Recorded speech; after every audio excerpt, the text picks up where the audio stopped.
From our broadcasting house here on Wesley Street in Sierra Leone's capital, Freetown, this is Primetime News on AYV television and radio. You're watching us on channel 33 and listening to us on frequency modulation 101.7. I am Phoebe Sweel. Before the headlines, let's apologize for the late start of Primetime News for tonight. It's been due to a technical glitch which has now been resolved.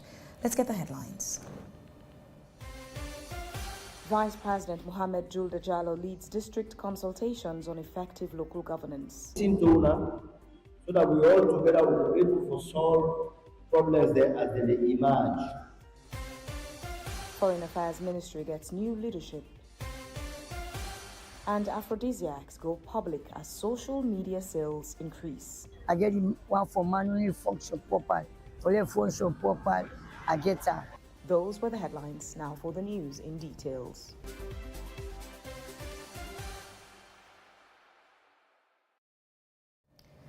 Hello again from wherever you're joining me tonight. I am Phoebe Sweel. First in the news. Vice President Mohamed Julde Jallow has taken the government's decentralization consultations to Kenema and Bo, seeking views from traditional authorities, councils and other stakeholders on how local institutions can deliver services more effectively. The exercise is examining financing, planning, coordination and institutional capacity with further district-level engagements expected across the country. Mohamed Bakar Kamar reports with pictures by Akikoka.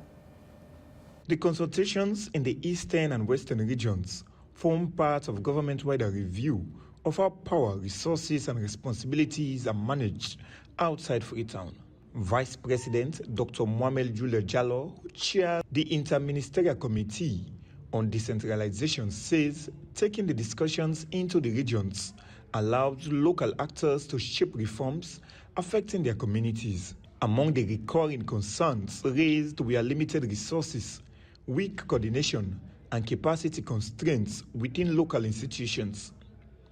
But the Vice President said stronger councils and accountable local structures are essential. Listen to una, so that we all together will be able to solve problems there as they emerge. Like I say, the whole idea of we able to bring the local chiefdom councils, the district councils, the municipalities, and senior government officials, the way they touch on major things like education, like health, like lands, like administration, and security, so that together we're able to come, we sit down with una and discuss and hear from una, and we take decisions. But the most important thing is that we get a structure where inside the midterm development program, where at the regional coordination committee. This is the committee who they expect say we come on at the national level.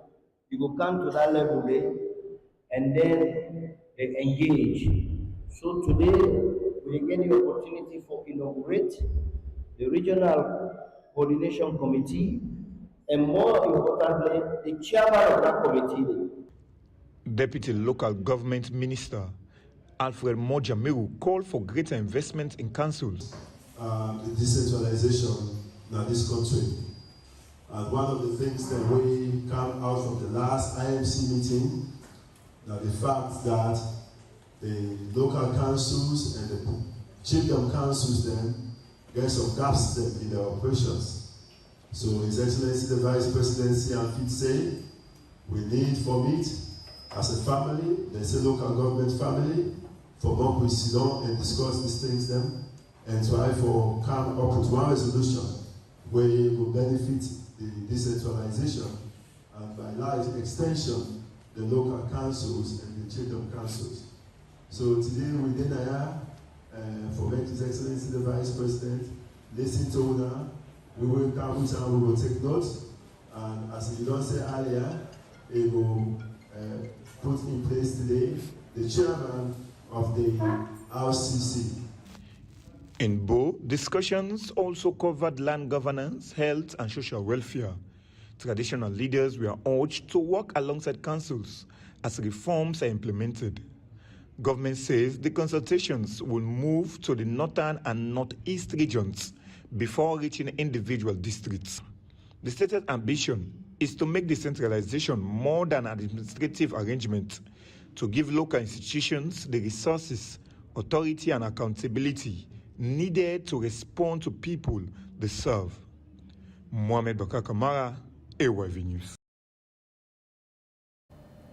Now, power has changed hands at Sierra Leone's fifth most powerful office, the Ministry of Foreign Affairs. President Julius Maada Bio has redrawn part of his executive team, moving Timothy Musakaba out of Foreign Affairs docket after 3 years and installing Mohamed Ramanswari in his place. AYV's governance reporter Emmanuel Nyake Momo was at the handover ceremony earlier. He now reports with footage by Daniel Fobi. I'm here today to say this chapter is coming to an end. I'm moving to another space, and I'm very optimistic that the God who brought me here shall walk with me. A tenure that began in 2023, steering Freetown's ties abroad, including a spell chairing ECOWAS Authority of Heads of State, has now drawn to a close. Kaba departs for an advisory post at State House, while Sware, previously at the helm of the Information and the Labour Ministries, inherits the brief. As a ministry and as a people, Mr. Rado is coming to the Ministry of Foreign Affairs to advance the Sierra Leone's foreign policy and to consolidate and build on what we have attained together as a ministry and as a country. As Minister of Foreign Affairs, I had the privilege, after 53 years of Sierra Leone's absence in the UN Security Council, to serve as the Minister of Foreign Affairs, chairing 2 rotational presidency of our country in the UN Security Council. Similarly, under my leadership as Minister of Foreign Affairs and International Cooperation, I worked under the directives of His Excellency, the President, to break 50 years of ECOWAS's existence, with Sierra Leone never chairing the authority of ECOWAS heads of state and government. We had an overwhelming election of President Bio, which made President Bio the chair of ECOWAS's authority of heads of state and government for the period 2025-2026. And also, as Foreign Minister, I had the distinct honor of getting Sierra Leone elected 2 consecutive times to the African Union Peace and Security Council. Currently, there is a visa ban on citizens by the United States of America. Would the new leadership under Minister Mohamed Ramanswari tackle some of these challenges? This is still service to nation. I will come into it with neck and shoulders ready to take on the challenges as best as we could. Again, I want to reiterate my appreciation to His Excellency, President Bio, for giving me this challenge. I pray for God's grace, guidance, and direction. So these are the world is in flux, like he mentioned. Like the President will always say, democracy is in recession. Times are challenging and an emerging global order. But that is why we have people to consult. That is why we have somebody like him to help us check the cause. With him here, and I come here with benefits, so much benefit.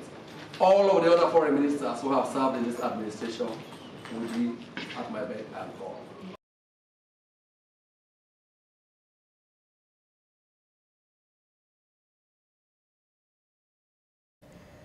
The Public Account Committee has commenced hearing on matters of inconsistencies within the Council as captured in the 2024 audit report. Now, during the hearings, auditors flag up issues of targeted budget shortfalls on verified assets, staggering owned source revenue. With footage by Aliu Bangua, Samuel Tony Sawyer reports from Kenema District.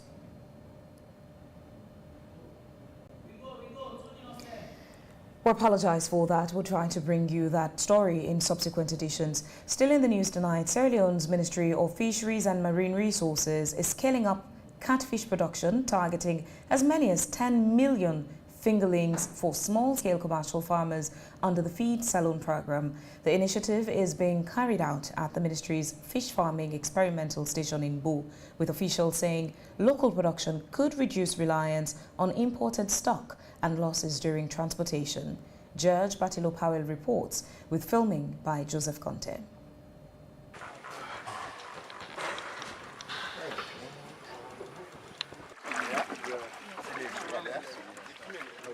Each fish pond you are seeing here covers 400 square meters, 20 by 20. This fish pond is located here at Baima Road in Bo District. This is one of the fish ponds owned by the Ministry of Fisheries and Marine Resources. This is one of the fish experimental farming station. At this fish farming experimental station, fisheries officials are using induced breeding to increase the supply of catfish fingerlings for farmers. Because one of the main policy of the Ministry of Fisheries and Marine Resources is to ensure that we have fingerlings available for fish farmers. So the experimental fish farms in the ministry, we have two. This is one in Bo and one in the north, in Makali, in the Tonkoli district. The objective of those farms is to serve as a center of excellence for training and demonstration for the production of fingerlings and fish feed. So today we are here to showcase what the Ministry of Fisheries is doing, what the Minister, Honorable Princess Duba, has been doing to promote aquaculture in the country. And that showcasing is what you just witnessed, where we are breeding about 120 broodstock of the males and 60, of the females and 60 broodstocks of the male. So it's a ratio of 2:1. 2 female is to 1 male. That is what science says. So you can use that ratio, 1 male catfish that you breed with 2 female catfish can give you 1,000 fingerlings. So imagine if you have 10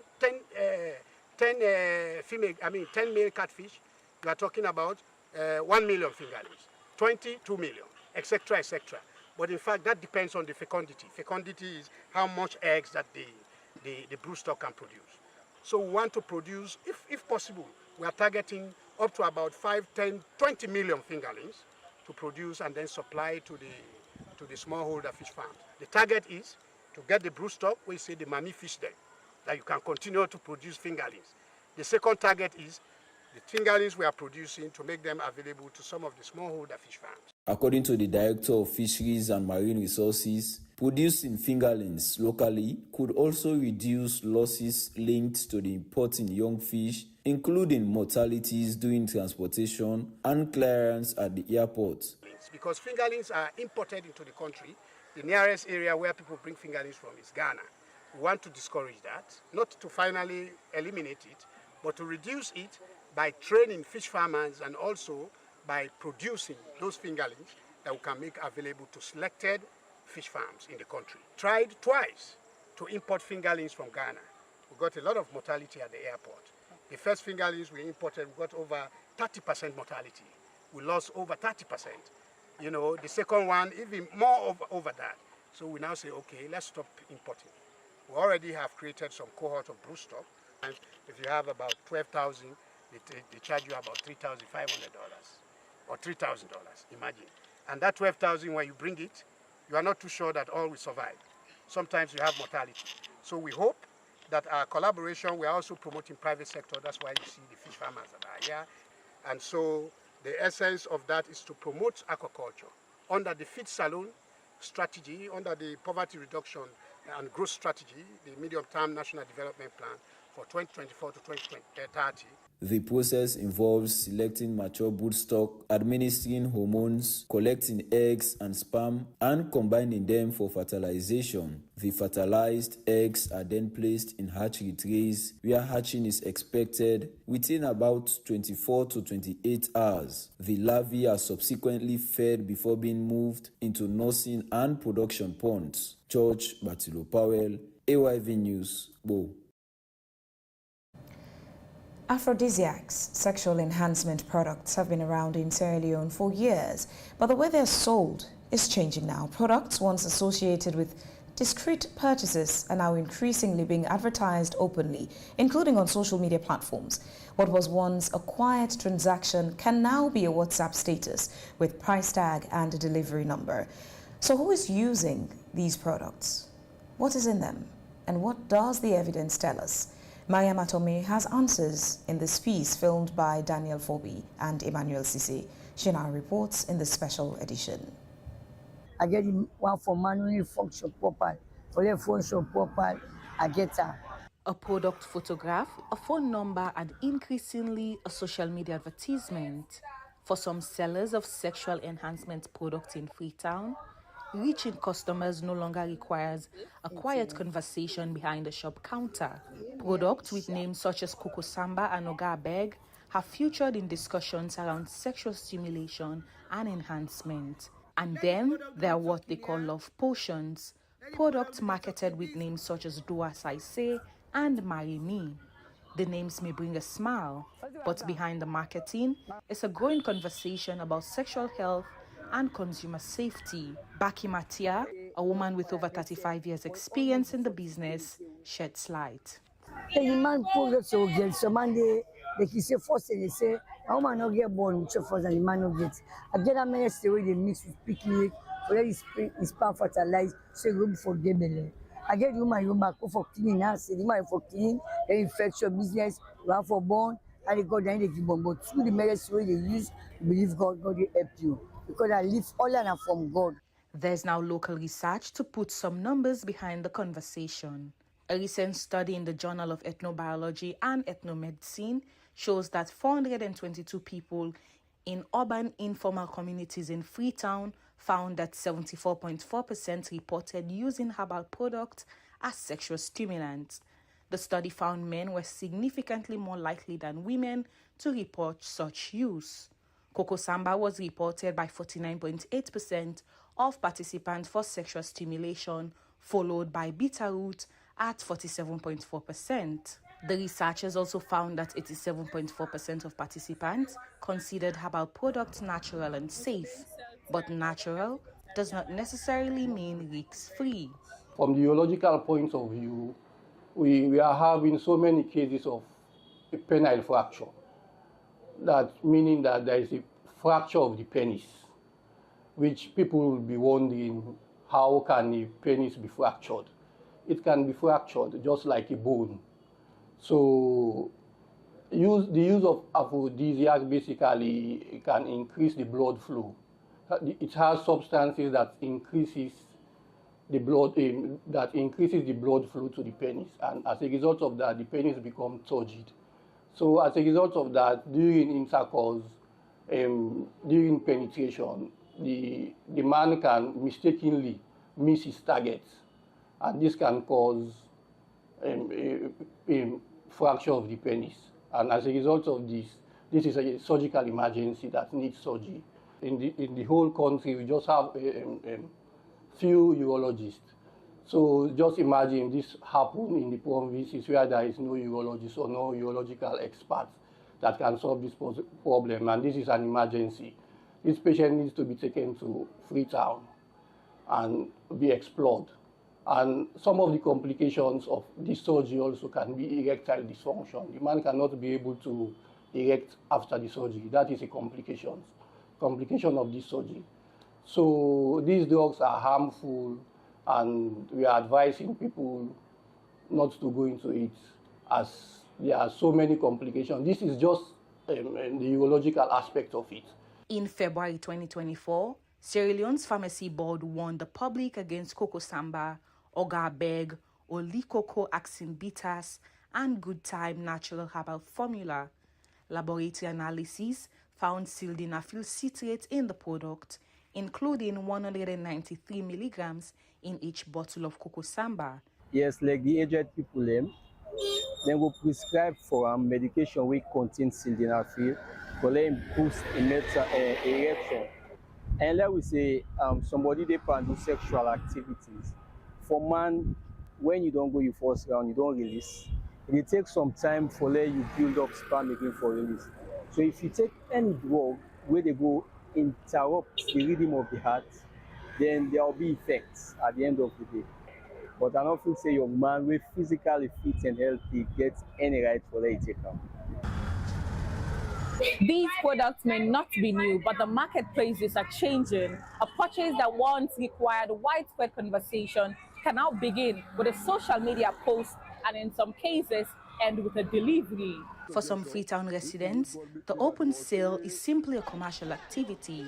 Others, however, question the health claims circulating online and whether consumers fully understand what they are purchasing. Many things say that they win their life because anything man, we dey by stage.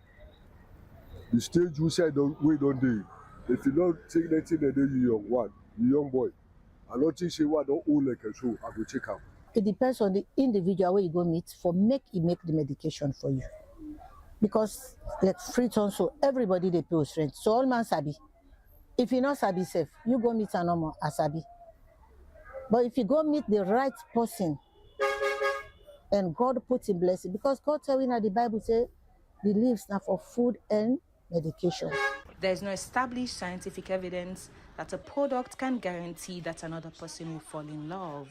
If you not say, for example, if you 50 man buy, certain 10 will say, you know, I bet say, but almost 40, they say, we sell every day, man. Unless if the day will link only. The market has moved from whispers and transactions to public advertising. For sellers, social media has created another route to customers. For customers, it has made access more convenient. And for health professionals and regulators, the growing visibility reinforces the need for accurate information, proper labeling, and responsible advertising. The shift is clear. Aphrodisiacs are no longer a behind-the-counter conversation. They are now part of public and digital marketplace. And in that marketplace, informed choices and consumer safety matter as much as the promises on the label. Maria Matomi, AYV News, Freetown.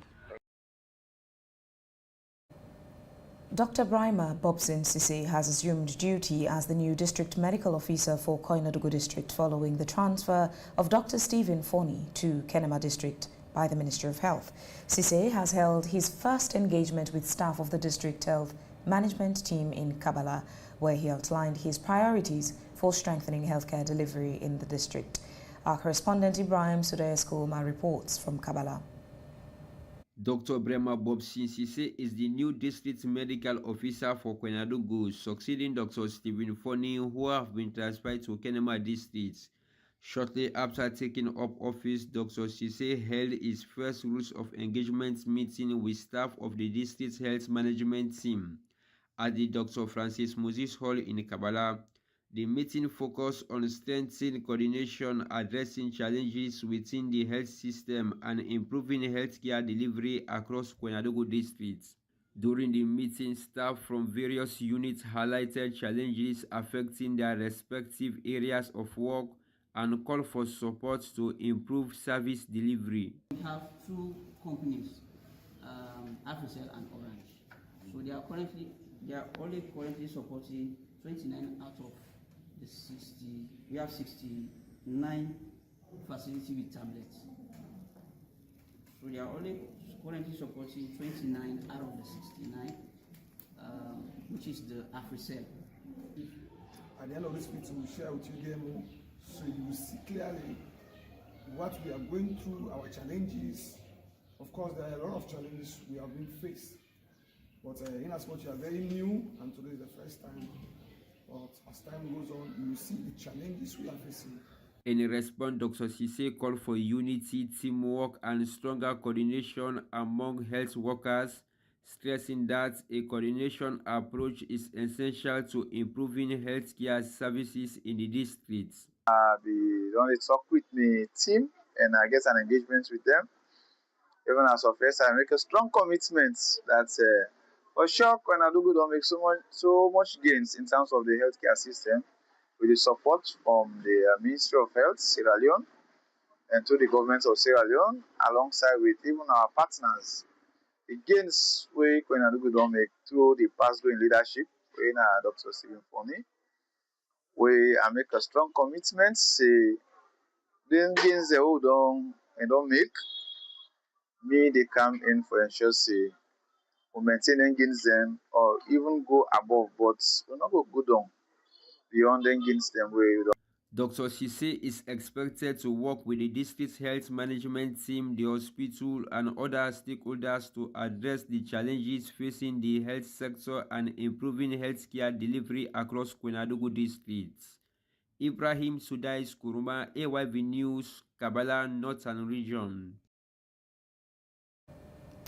This is Primetime News on AYV Television and Radio. Please stay tuned for more stories after the break.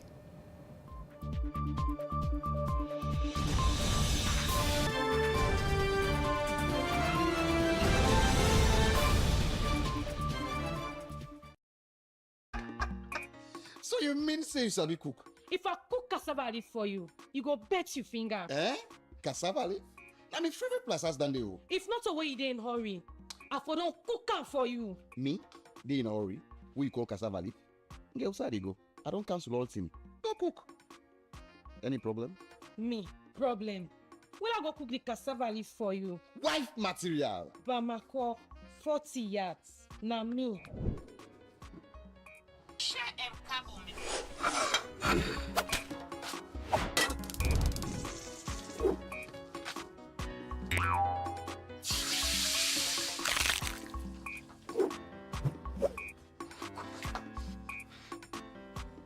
Hello, Aminata. Teach me how to cook cassava leaf now. Hello? I'm cold. The data don't do me airtime back don't. Hey me. I don't cook me bongo. Run out of airtime or data? No worries at all. You can now buy airtime or data for yourself or others using AfriMoney. Dial *161*3# now. Jesus. Wife material. Bamako. 40 yards. Nami. AfriMoney. Quick and easy.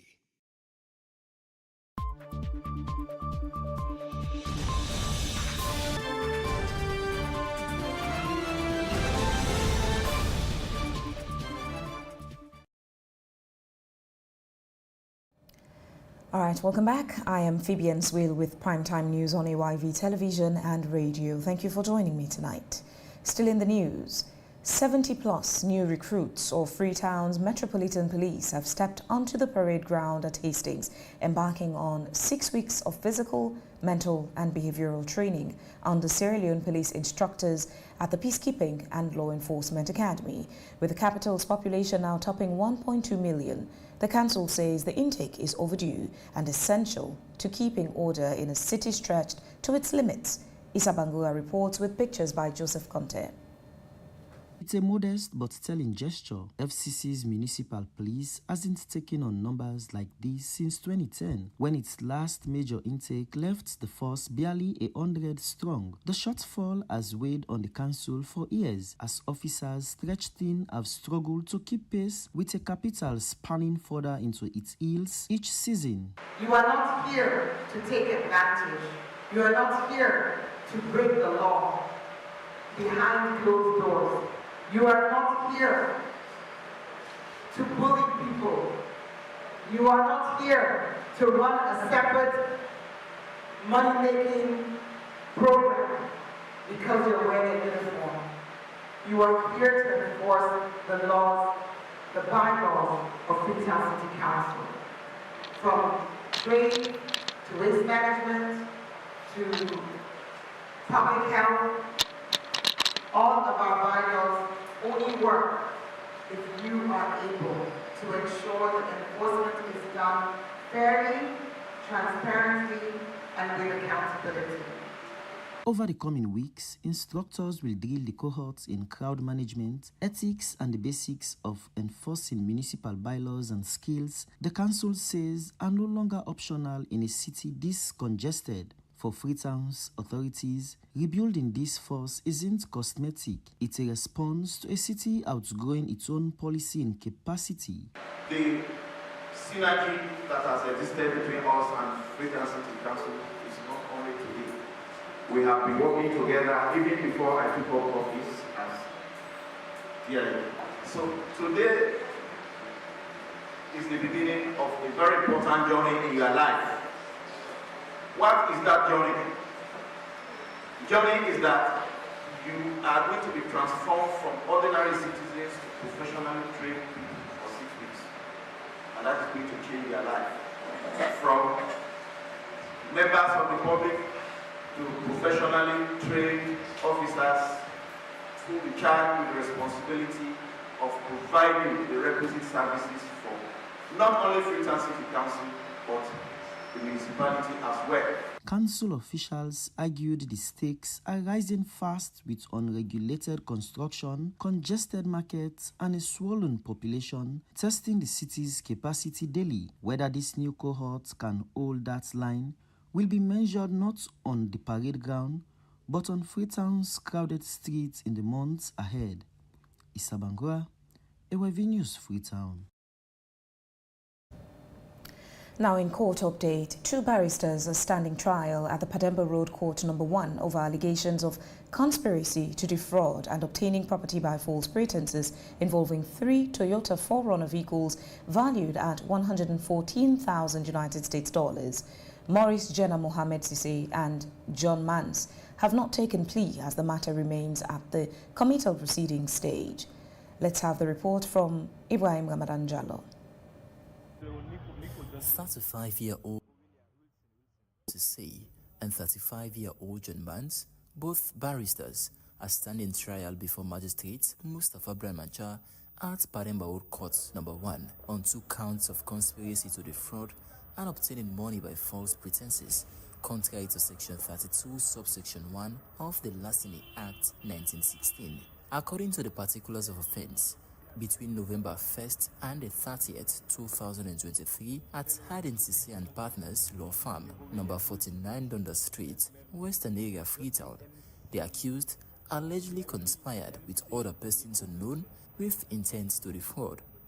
The second count alleged that the accused obtained 3 Toyota 4Runner vehicles from Bokari Conte, valued at $114,000 United States dollars, on the representation that payments will be made within 30 working days, knowing that representation to be false. When the charges were read and explained to the accused, no plea was taken as the matter remains at the committal proceeding stage. During the proceedings, State Prosecutor Yusuf Isaac Sise raised concerns over the defense notice of intention to cross-examine prosecution witnesses. He argued that the defense had failed to comply with the court's previous order and the relevant legal provisions. Defense counsel Jesse M. Jengo, however, told the court that the requirements had been met, stating that a notice of intention to cross-examine witnesses was filed on August 5th, followed by another notice on August 10th, 2026. Counsel argued that the Criminal Procedure Act No. 8 of 2024 does not prescribe a specific format for such a notice and maintained that the defense had made efforts to comply with the court's directives. In his ruling, Magistrate Cha said he had considered the submissions from both the prosecution and the defense. The magistrate observed that the defense application was properly filed in the court files, although he could not establish whether it had been served on the prosecution. He noted that the proceedings before the court constitutes a preliminary or judicial investigations concerned with the sufficiency of evidence rather than proof beyond reasonable doubt. Given that the preliminary matters are time-bound, the magistrate exercises discretion to dispense with the defense non-compliance. He subsequently ordered the prosecution to make available, produce, and tender the written statements and other relative materials for the subsequent committal proceedings. The matter was adjourned to the 20th of August 2026 for another proceedings. The case continues.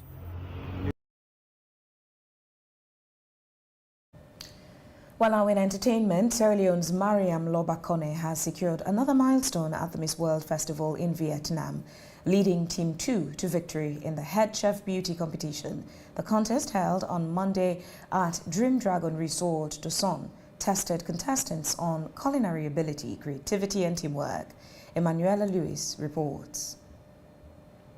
Mariam Aloba-Kone has added another achievement to her Miss World campaign after leading Team 2 to first place in the Head Chef Beauty competition in Vietnam. The Sierra Leonean contestants serve as the team's lead chef as participants combine cooking skills, creativity, and cooperation in this challenge. Before the result was announced, Mariam said she was confident in her team's preparation and hoped their efforts would pay off. Team 2 eventually took the winning position, giving Mariam a further opportunity to represent Sierra Leone beyond the conventional pageant contest. The cooking challenge is among activities introduced as part of Miss World 75th anniversary program in Vietnam, broadening the competition to include practical skills and cultural expression. Let's go to the final round. This is team number 2.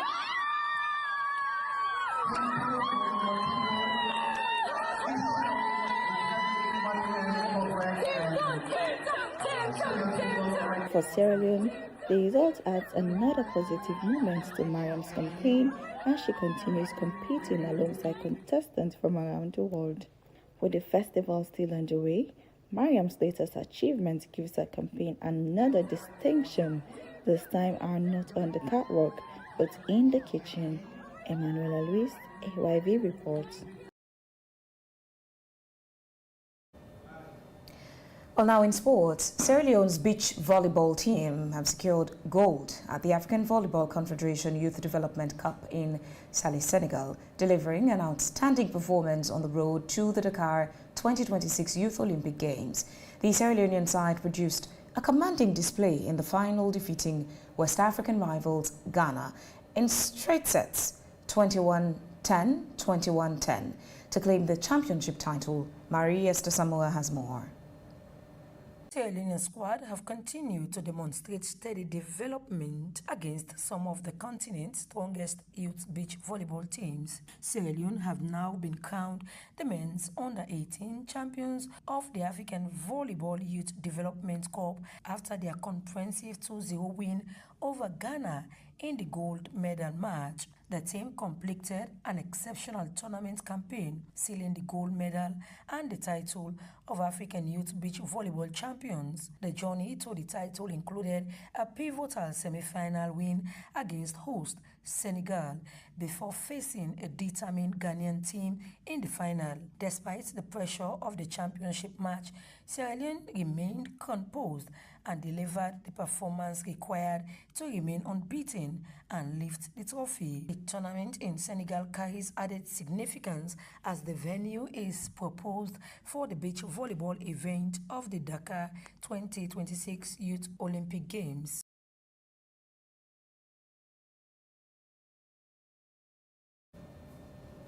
And the 2026 Women's Africa Cup of Nations concluded with a spectacular final as Cameroon were crowned champions on Sunday, 16th August, after defeating Malawi 3-0.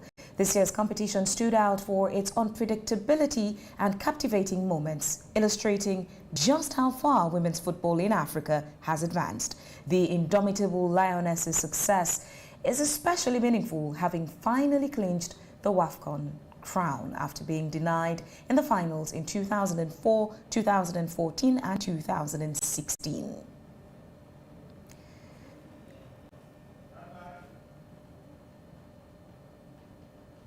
Well, that's all for Primetime News tonight. For more stories, please visit our website www.ayvnews.com. If you have any comments or feedback on tonight's news, kindly send us an email to info@ayvnews.com.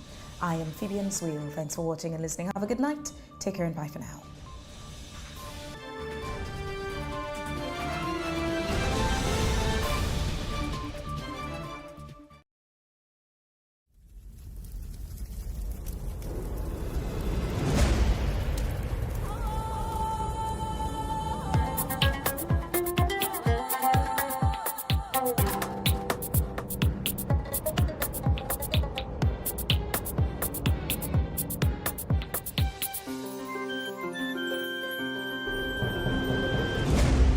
You're watching AYV Television.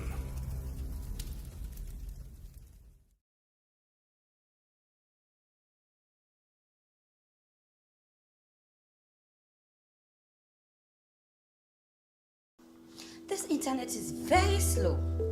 And the show has already started. And my game keeps freezing.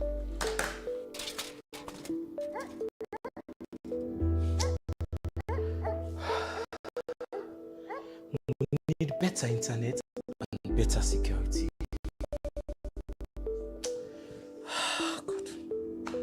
Introducing Michel Group of Companies.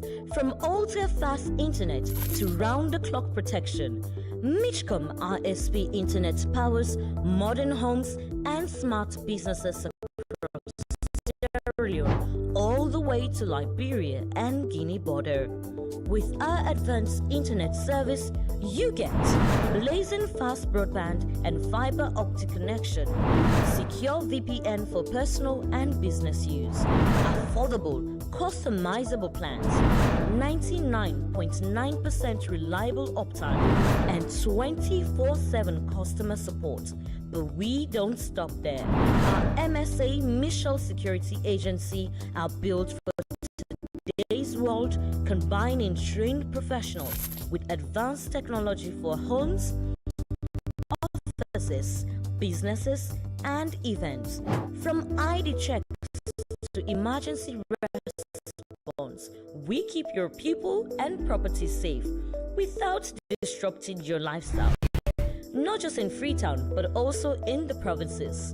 Visit our head office at 71B Wilkinson Road, Freetown, or email us on elias@michcom.sl or info@michcom.sl. You can also visit our website at www.michcom.sl, or you can contact the number